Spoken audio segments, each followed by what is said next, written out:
Когато Исус влизаше в едно село, срещнаха го 10 души прокажени, които се спряха отдалеч и с висок глас викаха: Исусе, наставниче, помилуй ни. Когато ги виде, рече: идете, покажете се на свещениците. И като отиваха, очистиха се, а един от тях, като виде, че е изцелен, върна се, прославяйки Бога с висок глас, и падна ничко пред нозете му, като му благодареше. И той беше самарянин. Тогава Исус продума и рече: нали 10 се очистиха, а 9? Как не се намериха и други да се върнат, за да въздадат Богу слава, освен той другороден?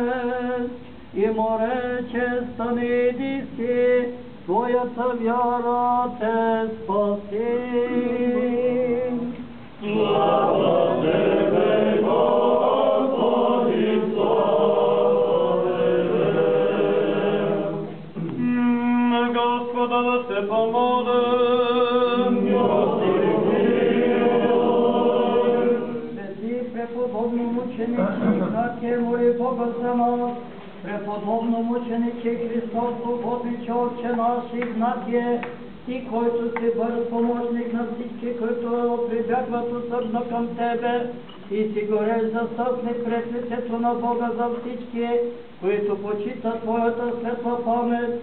Погледни, Боже, угодниче, милостиво на нас, недостойните, излекувай нашите души и тела, боледуващи от раните на греховете, от безбройните страсти, съкрушаващи живота ни, помолите на Христа Бога да ни дарува разум и добра воля, да усърдно да пазим Неговите евангелски заповеди чрез Христо, да придобием вечния блажен покой на Царството Небесно.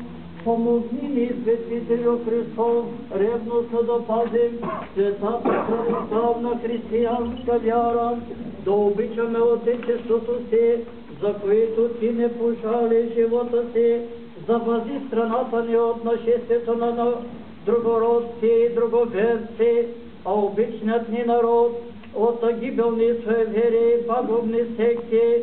Вразумявай нашата младеж и насочвай стъпките й в пътя на Христовата истина, а бащите и майките ни утешавай в мъките и скърбите, без които е невъзможно да се спасим.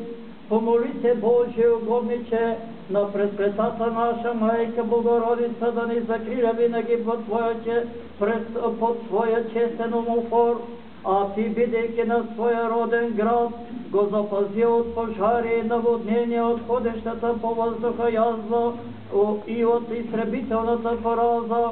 Но всички ние, които предстоим пред Твоите свети мощи, с преизобилна любов се молим и спроси от Всеподателя Бога мирен християнски завършек на живота ни и добър отговор пред страшния Христов съд, чрез Твоето светителско застъпничество да наследим неизказаното блаженство на Божието небесно царство, заедно с Тебе и всички свети.